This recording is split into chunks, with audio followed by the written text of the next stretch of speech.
ನಂತರ ಬರ್ತಕ್ಕಂಥದ್ದು ಕನ್ಯಾ ರಾಶಿ. ಕನ್ಯಾ ರಾಶಿ ಅಧಿಪತಿ ಬುಧ.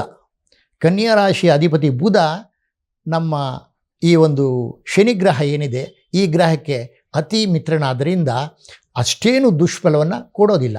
ಆದರೂ ಸಹ ಯಾರೇ ಆದರೂ ಅವರವರ ಫಲಕ್ಕೆ ಅವರವರ ಕರ್ಮಕ್ಕೆ ತಕ್ಕಾಗಿ ಫಲಗಳನ್ನು ಕೊಡಬೇಕಾಗಿರೋದ್ರಿಂದ ಕನ್ಯಾ ರಾಶಿಗೆ ಸಮಸಪ್ತಮದಲ್ಲಿ ಶನಿ ಇರೋದ್ರಿಂದ ಏನೇ ಶತ್ರು ಆದರೂ ಏನೇ ಮಿತ್ರರಾದರೂ ಸಹ ಆ ಏನು ಒಂದು ಅವರ ಕರ್ಮವನ್ನು ಅವರಿಗೆ ನೋಡಿಸ್ಬೇಕು ಅಂತ ಇರೋದ್ರಿಂದ ಆ ಕನ್ಯಾ ರಾಶಿಗೆ ಸ್ವಲ್ಪ ಮಟ್ಟಿಗೆ ವಿಭಿನ್ನ ರೀತಿಯ ಫಲಗಳನ್ನು ಕೊಡ್ತಾನೆ ಅಂತ ಹೇಳ್ಬೋದು. ಅಂದರೆ ಅವರವರು ಮಾಡತಕ್ಕಂಥ ಕ್ಷೇತ್ರ ಕುಟುಂಬದಲ್ಲಿರ್ಬೋದು, ಆರೋಗ್ಯದಲ್ಲಿರ್ಬೋದು, ವ್ಯವಹಾರದಲ್ಲಿರ್ಬೋದು ಮತ್ತು ಅವರ ಒಂದು ಯಾವುದೇ ಒಂದು ಕ್ಷೇತ್ರದಲ್ಲಿ ಅವರಿಗೆ ಸ್ವಲ್ಪ ಮಟ್ಟಿಗೆ ಅವರ ಕರ್ಮವನ್ನು ಅನುಸರಿಸಿ ನಾನು ಮತ್ತೆ ಹೇಳ್ತಾ ಇದ್ದೀನಿ, ಅವ್ರು ಏನು ಮಾಡ್ತಾರೆ, ಅವರ ಉದ್ದೇಶ ಏನಿದೆ, ಉದ್ದೇಶ ಮುಖ್ಯ, ಅಭಿಪ್ರಾಯ ಮುಖ್ಯ. ಆ ಅಭಿಪ್ರಾಯ ಮತ್ತು ಉದ್ದೇಶಗಳನ್ನು ಕರ್ಮವನ್ನು ಮಾಡ್ತಕ್ಕಂಥ ಕೆಲಸವನ್ನು ಅನುಸರಿಸಿ ಶನಿ ಮಹಾತ್ಮ ಒಳ್ಳೆಯದೋ ಕೆಟ್ಟದ್ದನ್ನು ನೋಡಿ ಫಲವನ್ನು ಕೊಡ್ತಾನೆ ಅಂತ ಕನ್ಯಾ ರಾಶಿಗೆ ಖಂಡಿತ ಹೇಳ್ಬೋದು.